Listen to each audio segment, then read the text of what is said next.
Hello everyone! Once again, this is me, Canopy, and welcome back to me! Char! Sobrang OA. So for today's vlog, naligo pa ako niyan para sa vlog na to. So for today's vlog, I'll be sharing with you how I manage my finances as someone living alone in Metro Manila. Ano pang inaantay natin? Let's dive into that. Let's go! And welcome back to me! Char! Sobrang OA. So for today, ayun guys, nandito na tayo sa ating screen, sa ating laptop. And as you can see, may iba't ibang tabs akong ginagamit. Gagamitin natin yung sheet natin for August of 2025 kasi pag August na today, August na. And nakikita nyo meron tayong goals. Actually, this goals is just for the entire year. I mean, the rest of the year. And nakikita nyo naman, buy insurance by October kasi as of now guys, as a 26-year-old individual living alone, wala pa akong insurance kasi hindi ko pa kaya. And yun lang masasuggest ko, kung hindi nyo pa kaya, huwag nyo pilitin ang sarili nyo kasi pumiyak pa kasi huwag nyo pilitin ang sarili nyo kasi kayo lang din na mahihirapan. And like for example, minimum wage earner. So hindi talaga kaya mag-insurance. Kahit ipe-pressure pa kayo ng mga financial advisor na friends nyo or may kakilala kong financial advisor, kung ipe-pressure nila kayo, huwag kayong magpa-pressure kasi at the end of the day, pag hindi nyo masusustain yan in the long run, masasayang lang din. Kasi nga, pag hindi nyo nga nabayaran or nag-forfeit yan, hindi naman mababalik sa inyo yung mga binayad nyo for insurance. So, yun ang masasuggest ko. Yun sa insurance. And then, mag-open ako ng MP2 this month. Kasi yung MP2 ko, this account ko na MP2, magmamature na siya next year. So, at least, pag nag-mature na siya next year, makukuha ko na yung entire amount, 1 year na itong gagawin ko this August. So, 4 years na lang ulit aantayin ko para mag-mature siya. And then, build travel funds since I love traveling and emergency funds. Then, meron tayo expense tab, debt tab, and then savings and investment, other liabilities, total spend per cut-off, and then yung progress niya. Yung percentage, kung ilang percent na nakakomplete natin for this. And then dito, may summary ng mga expenses. So, lalagyan natin siya ng figures para ma-visualize talaga natin, okay? And then, ang gagamitin natin ay net monthly income. So, gagamitin natin ay 20,000 para lang full number. Para wala ng point at hundreds, di ba? So, electricity, let's say for example, 500 or 650, sige yung 650 na. 650. Water mo, 200. Disclaimer lang pala, this might not work to every situation kasi iba-iba tayo ng sitwasyon. So, ito po ay based lang sa sitwasyon ko and sa mga tulad ko na living alone din, na walang binubuhay, walang responsibilities and all. And I hope every situation gets better. Yun ang hinihiling. So, yun lang. Thank you guys for watching. So, yun. So, 650, 200, and then ito yung isa sa pinakamalaking nakakalta sa atin, yung rent. So, say 500. Grocery, let's say 2,500. Palengke, let's say 1,500.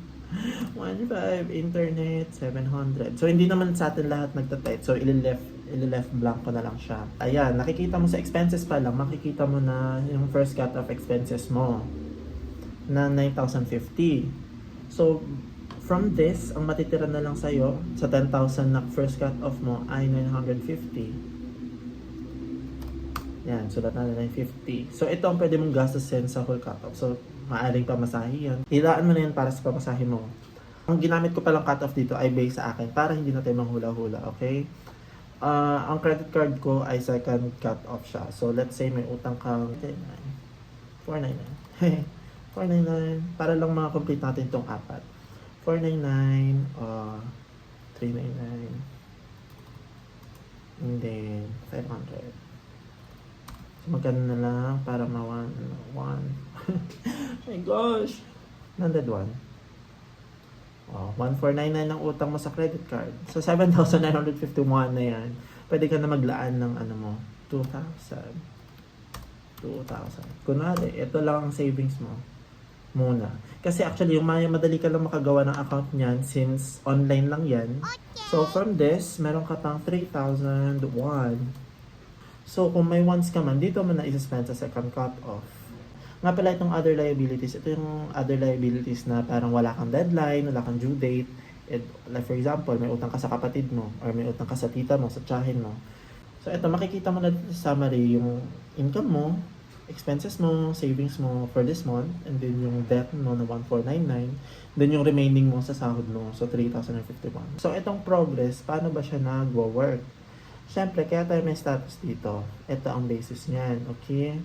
So pag chinekan mo to, ang progress ng expenses mo ay 14.29%. So pag na-checkan mo yan lahat, wait lang, na-checkan mo yan lahat, 100% ka. So, good for you. Bayad mo lahat ng expenses mo.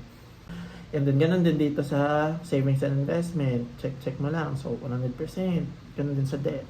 So, pag na 100% mo na siya, maganda na. So, ika-copy-paste mo, duduplicate mo lang naman yun para sa mga succeeding months. Lahat ng mga formulas dyan, malilipat din sa new tab kasi dinuplicate mo lang. So, ganun lang siya. So, yun ang aking pag-manage ng aking expenses. So, ayun guys, finally I was able to share how I manage my finances. And I hope you guys na if you're someone like me na sarili lang ang binubuhay at walang sinusuportahan, I hope it inspired you to be very strict to your finances. And I hope na lahat tayo ma-achieve natin ang financial freedom na inaasam natin. And it is really important for us to be financially literate, for us to know where our finances go, and for us to know din kung paano pa natin i-extend yung mga source of income. Lalo sa panahon ngayon, ang mahal-mahal ng bilihin. Padagdag ng padagdag ang ating bayarin. So, mahalagang naging wise tayo sa ating spendings. So, ayun guys, I hope it inspired you. I hope you guys nagustuhan nyo itong video natin. I hope din na kahit papano may natulong ako sa inyo. And yun lang. Sana natuwa kayo. At kung hindi kayo natuwa, wala kayong magagawa. So ayun guys. Thank you so much guys for watching. And if you like this video, please like, comment, and subscribe. So yun guys. Thank you so much. Have a great day ahead. Bye-bye!